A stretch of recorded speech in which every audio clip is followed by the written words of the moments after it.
चाल में खास कोई बदलाव नहीं, अभी भी दबाव के घेरे में निफ्टी बैंक और मिड कैप्स जो करीब 500 पॉइंट नीचे थे वहां पर थोड़ी सी रिस्पाइट आई है, लेकिन अब भी 432 अंकों का ही नुकसान देखने को मिला है। हमारे साथ अब निर्मल बांग इंस्टीट्यूशनल इक्विटीज के सीईओ राहुल अरोड़ा है। Rahul, good afternoon. इनफैक्ट बाजार की पल से पहले आईजीएल, एमजीएल जैसे प्लेस पर मैं आपकी राय लेना चाहूंगी, क्योंकि पिछले 2 ट्रेडिंग सेशंस में इतना तगड़ा झटका जो इसे लगा है, और आप सुन रहे थे दिल्ली के ट्रांसपोर्ट मिनिस्टर ने वो पॉलिसी लगभग तय है, फाइनल अप्रूवल आना बाकी है। ये एक पॉलिसी चेंज पूरे फॉर्चून्स आईजीएल के शायद बदल देगी।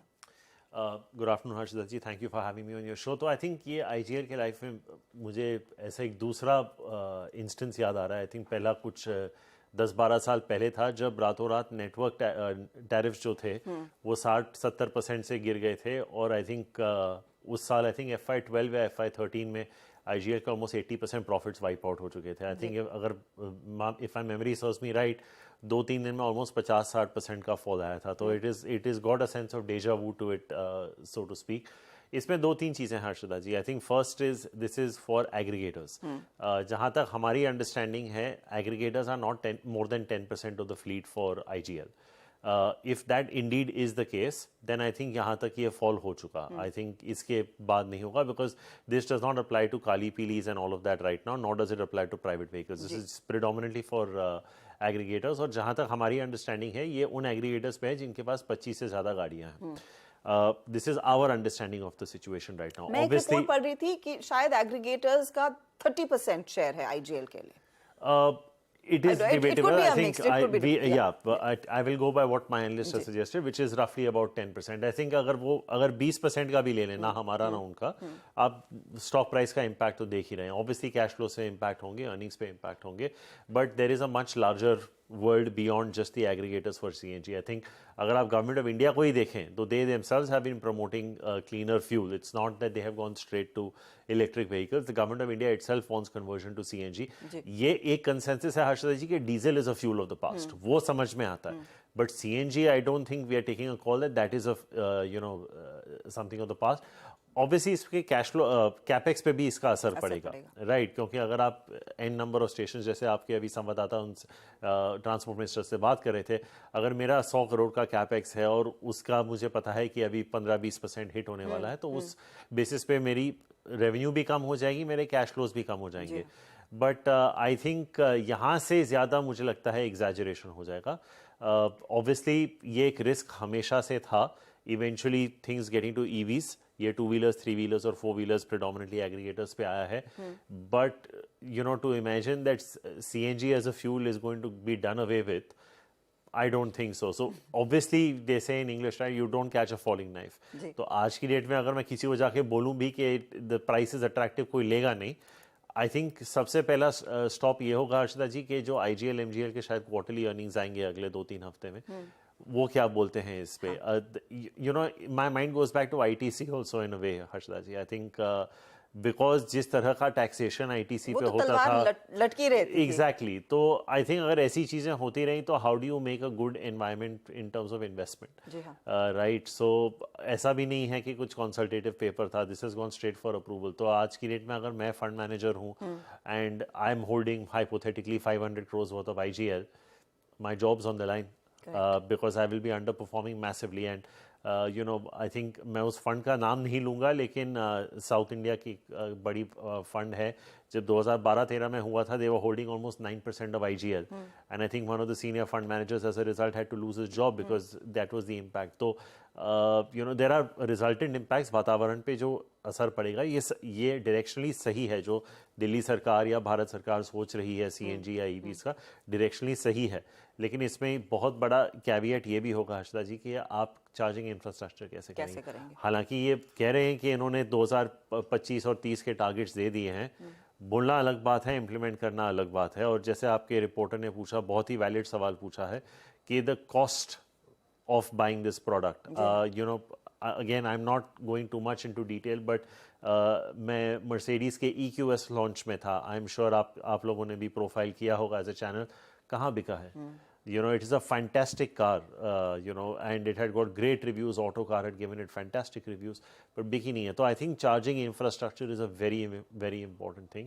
but मेरे हिसाब से I think the fall is done. Okay. But it will not give people the confidence to come in and buy हाँ. immediately. I think they'll want to hear from the managements, और वो शायद जब तक इनके आंकड़े ना आए क्वार्टरली के, क्योंकि सब साइलेंट पीरियड में होंगे अभी. बट अगर I mean I am just trying to think, अगर मैं IGL MGL हूँ, मैं इस मुद्दे पे बोलूँगा भी क्या, क्योंकि अगर ये मुझ पे थोपा गया है, I have to comply with it. I just have to think के अब नेक्स्ट स्टेप मेरे लिए क्या है. ये मैं एक्स्ट्रा, बट चाहे वो 10% हो, 20% हो, whatever is that number, they will have to find those people somewhere else now. They will have to hope for faster conversion. So, My bigger worry is कि ये दिल्ली ने किया है, बाकी अगर राज्य ये करने लगे तो भारी तो पड़ेगा ही बाकी प्लेयर्स पर. But of course that's a very long way off. अच्छा, कंसिडरिंग हम ये पॉलिसी चेंज की बात कर रहे हैं, डेल्टा कॉर्प के फॉर्च्यून्स का क्या होगा? क्योंकि डेल्टा को 2 नोटिसेस मिल रहे हैं which is far above their market cap as well. यहां पर निवेशकों को क्या करना है? क्योंकि कोशिश कर रहे हैं लोग एक दो थोड़ा सा खरीदारी करने की. जितना टूटना था टूटा, लेकिन क्या और टूट सकता है? So I will give you my view as an observer, because we don't track this stock as such. But unfortunately for Delta Corp, ये एक ही कंपनी है जो इस बिजनेस में हो और लिस्टेड है. So जो उनको करना है अकेले ही करना है. It's in a way IGL MGL के साथ भी यही हो रहा है. It's almost targeted at 1 or 2 companies only. But जैसे आपने कहा, I don't think it's just 1 year's profits. I think it wipes out multiple years profits. जो उनकी रूलिंग आई है, आई थिंक 11,000 करोड़ प्लस की आई है. And I think annual profits, ये हो सकता है ये, I don't even know how many years profits this is. But once again, I don't think it, if you want to go down this road, I think maybe an Azara may not be a bad idea, as opposed to playing just a Delta Corp, because they're not exactly comparable, Harshada ji, but I think kahin na kahin ye jaake nadiyan milti hain in a strange sort of parallel way. But you know, again it comes down to the same thing, Harshada ji. I think ITC underperformed for so many years because of all this. Why do you want to buy businesses that are regulated or there is a regulatory overhang? I think बाजार में और बहुत सारे opportunities हैं. मैं मानता हूँ Nifty 19.5-20 के बीच में है, तो आप निवेश करते समय 10 बार सोचेंगे कि यहाँ से कैसा पैसा बन सकता है. But why invest your money in anything that has a regulatory overhang? You will not sleep well at night. तो और बहुत से अपॉर्चुनिटीज़ हैं, चाहे वो FMCG में हो, फार्मा हो, बैंक्स में हो, IT में हो, वगैरह वगैरह. I think, but you no, unless somebody put a gun to my head now, I don't think I'd be wanting to buy names like Delta Corp in a hurry. जी, आप यकीन मानिए राहुल, जब मेरा प्रश्न जो था वो हर्षदा ने छीन लिया. मैं भी डेल्टा कॉप ही बात करने वाला था. और आपको ऐसी फीलिंग आ रही होगी कि आज चर्चा हो रही है हादसों पर चर्चा, चाय पर चर्चा नहीं, हादसों पर चर्चा. IGL हो गया, डेल्टा हो गया. अब आते हैं थोड़ा अर्निंग सीजन पे.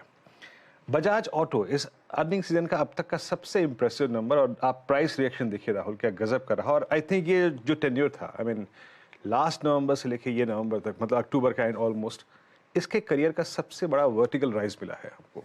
आप हमेशा थ्योरी पे काम करते हैं कि एक रीजनेबल टाइम फ्रेम के बाद एक अच्छे पॉइंट पे प्रॉफिट्स को कैश में कन्वर्ट करना चाहिए. इस प्राइस पर आपका व्यू क्या है बजाज ऑटो में? सो आपको याद होगा वीरू कि हमने जब पहले भी चर्चा की है, आई हैव ऑलवेज सेड कि this is a sector which is, you know, I would prefer to play through Hero, but obviously जिस तरह का मार्केट शेयर गेन और जिस तरह की ट्रैजेक्टरी बजाज ऑटो भी दिखा रहा है, and I think the fact that they are now entering and taking on some of the premium motorcycles, it looks interesting. I don't think ऐसे कोई valuations इतने demanding हैं, क्योंकि जिस तरह के numbers आए, जैसे आपने कहा था, I think volume growth should be in high single digits to low double digits. Monsoon इतना भी कोई ख़राब नहीं था. We are entering into a marriage season and followed by elections. कुछ स्टेट इलेक्शंस दिसंबर में भी हैं, और नवंबर दिसंबर में, और फिर आपका जनरल इलेक्शन जो नेक्स्ट ईयर मई में होगा. I think there is a good tailwind for this sector. I think both for premium as well as for mass. I would say I would still be a buyer in Hero Viru. I think the toss-up for me would be buying either Bajaj Auto or TVS, and then Eicher. So I think that's the way I would look at it. Eicher for sure. Maybe Hero for sure, and one of either Bajaj Auto or TVS. And जिस तरह के आंकड़े जैसे आपने बताया, आई don't think, you know, ऐसी कुछ companies हैं, जैसे अगर आप IT को भी देख लें वीरू, आई थिंक सारे IT companies have been soft, but एक लार्ज कैप कंपनी ने अच्छे रिजल्ट्स दिए और वो भी 5% ऊपर था, बजाज ऑटो 6% ऊपर था. तो आई थिंक हर एक सेक्टर में आपको ऐसे एक दो अगर आउटलायर मिल जाए, then I think there is a case to be riding this. So Would I buy Bajaj Auto even today? Probably yes. Okay चलिए, बजाज ऑटो पे ये आज स्टॉक याद रखिएगा अपने करियर के हाईएस्ट क्लस्टर पे है। और अगर मैं इस चार्ट को कुछ देर के लिए वीकली चार्ट पे कन्वर्ट करूं बजाज ऑटो के, तो मेरे ख्याल से इसके करियर के सबसे मजबूत हफ्ते जो गेन देखे गए हैं उनमें से एक रहा। अच्छा, अब आते हैं कुछ और स्पेसिस पे। मैंने यहाँ पे ऑटो की बात कर ली हमने, और आपने अब मोटा मोटी बैंकों के कुछ नंबर्स देख लिए हैं। इंडसइंड बैंक के नंबर्स देखे आपने। अभी बैंकों में आप लोग क्या कैरी कर रहे हैं, मतलब स्पेशली इस अर्निंग्स के बाद जो कि अभी तक ड्यू हैं। आई मीन कल आईसीआईसीआई बैंक के नंबर्स भी आएंगे। क्या और ऐड कर रहे हैं आप, और क्या थोड़ा सा यहाँ पे आप लोग कैश में कन्वर्ट कर रहे हैं? देखिए वीरू, इसमें आपका टाइम होराइजन बहुत इंपॉर्टेंट हो जाता है, बिकॉज आई थिंक अगर आप सिर्फ 3-6 महीने के व्यू से खेल रहे हैं तो I don't know how much of a return the bank Nifty can actually give you. लेकिन अगर आपका थोड़ा लंबा व्यू है तो then I am quite surprised to see the kind of positive results we have got from banking. एक आधा ऐसा स्टॉक याद आता है इस अर्निंग सीजन में जहाँ पे नेट इंटरेस्ट मार्जिन का प्रेशर थोड़ा शायद ज़्यादा था, लेकिन बाय एंड लार्ज या तो बॉटम आउट हो गया है या कुछ बैंकों में एक्चुअली आपको निम्स एक्सपैंड होते हुए भी देखे हैं। एसेट क्वालिटी में ज़्यादा ऐसे कोई दिक्कत दिख नहीं रही है। मोस्टली सबके एडवांसेस जो लार्ज कैप्स हैं, इंडसइंड बैंक वगैरह जो अभी भी अब तक आए हैं, advances growth have all been in that range of 15-18%. Deposit growth also has been by and large in that range. So I think अगर आप क्या if we have taken a call that NIM compression has bottomed out, asset quality will remain stable, and your key asset and liability, which is your deposits and credit growth, are in that 15-18% range. तो जिस तरह की आज की date में हम ROEs देख रहे हैं लार्ज कैप बैंक्स की, जिनका आपने कुछ जिक्र किया, कल भी रिजल्ट्स आ रहे हैं, इन सब के ROE हैं करीबन मेरे हिसाब से 15 से 18% के बीच में। ROAs इनके होंगे करीबन 2 से 3 टाइम पे। और अगर आप कुछ बैंकों की तरफ उनका वैल्यूएशन देखें, जैसे इंडसइंड बैंक, वो अभी भी 2 टाइम पे नहीं आ रहे। तो I would take a call that if your view is say 1.5-2 years, ये सेक्टर पे ओवरवेट रहना चाहिए। लार्ज कैप्स में ऑब्वियसली एक मर्जर का इम्पैक्ट था, HDFC लिमिटेड और HDFC बैंक का। आंकड़े काफ़ी अच्छे आए हैं। Obviously some integration challenges will be there, the results may not be as per liking, but I think जैसे मैंने कहा, अगर आपका होराइजन थोड़ा ज़्यादा है, मुझे लगता है कि यहाँ से भी आपको HDFC बैंक 25% के रिटर्न दे सकते हैं। IndusInd bank could return you about 20%. Let's see what Kotak, ICICI, RBL, etc. disclose. But जैसे मैंने कहा, I think even Bajaj Finance, on that base, to be giving you 25% plus growth, as एक तरफ से आप जैसे हम बात कर रहे थे कि the world should have been in a slowdown and India should have been in a slowdown, ऐसा कुछ दिख तो नहीं रहा फिलहाल। तो I think people would be comfortable paying the valuations if your time horizon is a little larger. I think अगर mid cap में आपको आना है तो I think Federal would be probably our top pick over there. Rahul, एक sector जो आप काफी क्लोजली ट्रैक करते आए हैं, FMCG, what do you make of HUL ITC के नंबर्स? क्योंकि वहां पर अभी भी रूरल रिकवरी कंपनी तो कह रही है नहीं दिख रही है। So it's interesting. ओवरऑल अगर मैं दूर से रिजल्ट्स देखूं, they very disappointing. I think this could land up being the third year where Lever does not grow its sales, EBITDA और पैट इन डबल डिजिट्स। तो एक तरफ से थोड़ा डिसअपॉइंटमेंट होता है। I have been very passionate about this space, as you rightly said. But interestingly Harshada ji, I think अगर आप नेस्ले और लीवर के ग्रॉस और एबिटा मार्जिन्स देखें, these are actually eight multi quarter highs, which is very interesting. I think between 7 and 11 quarter highs. So that is a positive sign. But जैसे आपने कहा, I mean कल liver ने भी कहा कि उनका रूरल ग्रोथ 8% था, but 8% और -9%. So अगर आप कैगर ले लें तो 2 साल का क्या ही हो जाता है। I don't think I'll be paying 45-50 times for these kind of numbers, to be extremely frank with you. जैसे मैं वीरू के सवाल पे कह रहा था कि अगर 2-व्हीलर सेल्स अच्छे कर जाएं, थोड़ी रूरल स्पेंडिंग एक्सेट्रा थोड़ा फोकस आ जाए, तो हो सकता है कि आपके volume growth mid single digits तक चले जाएं। But sustainably from here I don't know. If you are going to be paying 45-50 times price to earnings multiple for these kind of names, उससे बेटर तो मैं HDFC बैंक या Bajaj finance ही ले लूँ। अब I mean there is no compulsion that I have to buy these names. Nestle, I was very pleasantly surprised, but ये भी है हर्षदा जी, it's at what, close to 67 times 1 year forward. So I mean it's like walking into a store and liking a suit or a dress up. I mean आप अगर दुकानदार आपको बोले कि ये 3,000 की चीज़ है, आप इंटरेस्टेड हैं, फिर वो बोलेगा आप 5 आप सोचोगे, 7 पे आप बोलोगे ठीक है चीज़ बहुत अच्छी है, नहीं लेना है। So no matter how good the result is at a price, Nestle's results were probably the best of the three. but ITC and Lever certainly disappointed me. The only reason probably Harshada ji where I could see money coming into ITC could be because उनके return ratios अभी काफी strong हो गए हैं, 30% plus हो गए हैं, return on invested capital almost 80% हो गया, and dividend yield 3.5-4% हो गया. उसके चलते आपका वैल्यूएशन करीबन 25 टाइम है. तो that is the only thing I can think. जैसे एक जमाना था, आपको याद होगा, लोग they used to buy IT companies for rupee depreciation, buybacks, dividends. तो that is the only case I can make for ITC at this point. बहुत बहुत शुक्रिया राहुल हमारे लिए समय निकालने के लिए. Always a pleasure speaking to you. अच्छा, इस बीच मार्केट की चाल आपकी स्क्रीन पर रखते हैं.